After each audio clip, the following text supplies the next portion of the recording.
Hello there. No, I'm not doing that. I'm not doing that. Hey everyone. This is Jerry. I'm back for part 2 of my Disney Plus review, or my review of the Disney Plus show of Disney Gallery Star Wars: The Mandalorian. Last video, I went ahead and did the first 4 episodes, which was the first episode was directing, second one was legacy, third one was cast, and fourth one was technology.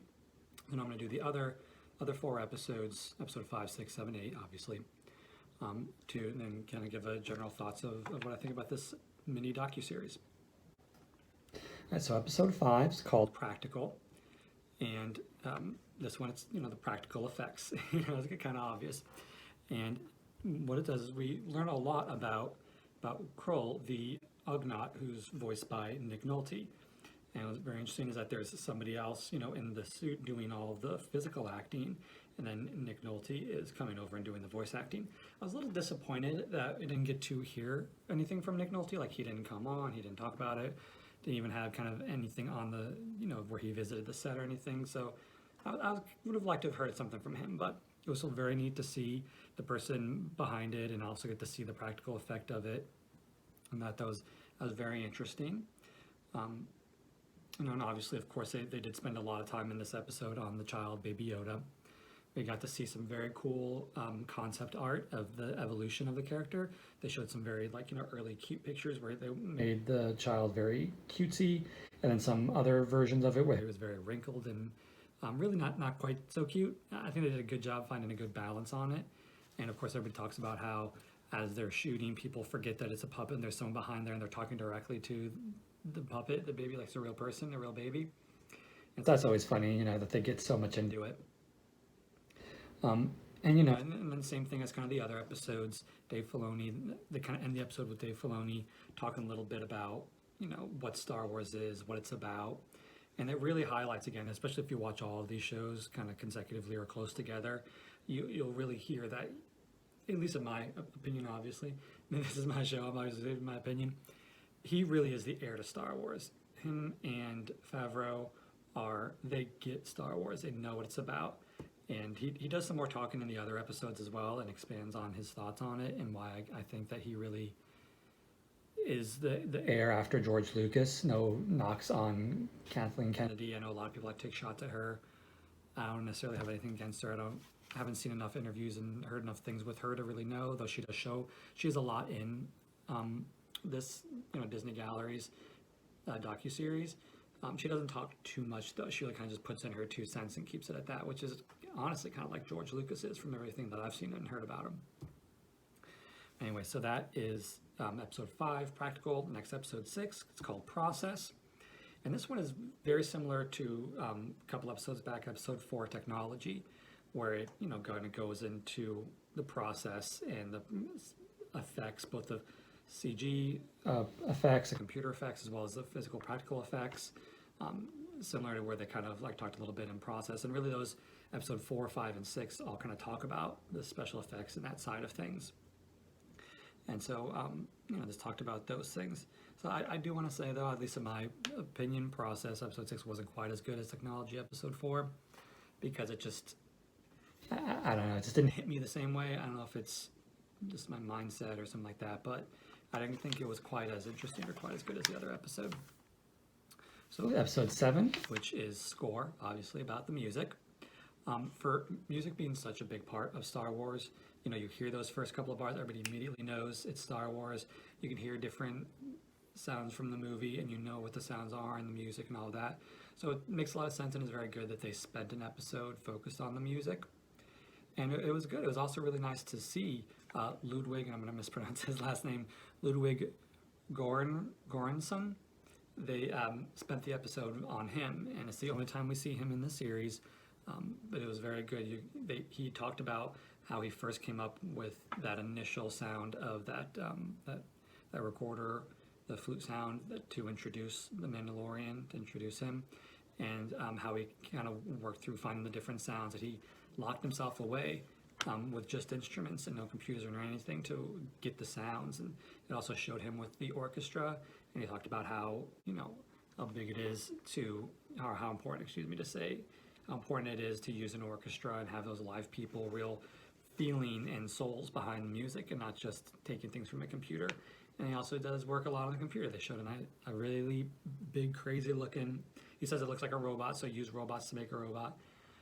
Really interesting musical instrument that he's using, he's playing around with. So we got to see a lot of that, which was very neat and very cool to see all of that. I think someone who's a little bit knows more about music would probably get a little bit more out of this episode than necessarily I did. I think the special effects and the filmmaking side is a little bit more my wheelhouse. But if you're more into the music, I think you would really like this. And he, of course, pays homage to John Williams. They have some. We don't get to talk with John Williams. He doesn't come into the episode, but they do have some stock footage shots of him, from years past from the other movies and stuff.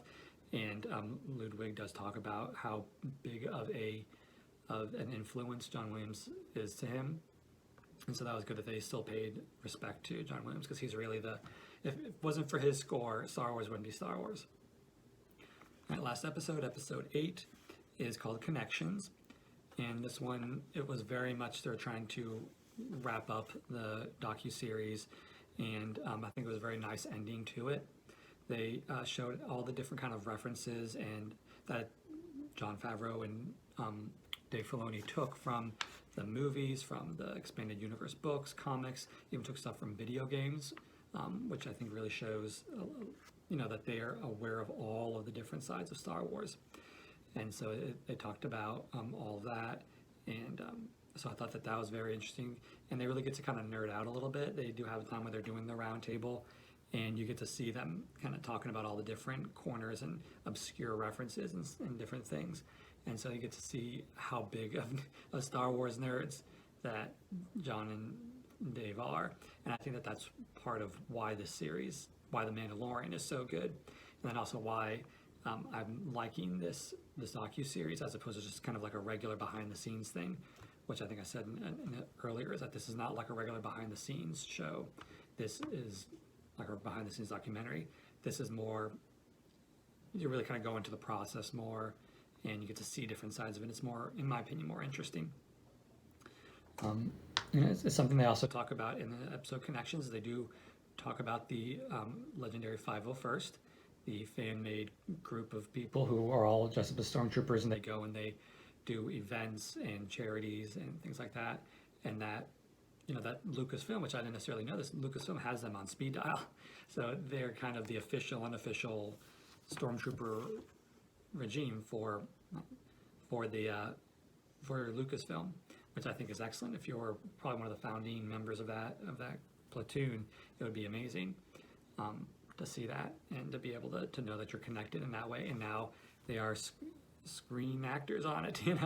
I know that, I'm sure, I don't know. I assume they weren't paid or anything for this, but they came down and they got to be in an episode of The Mandalorian, and now they're part of Star Wars. I can imagine as a geek that would be something you tell your grandkids and grandkids about.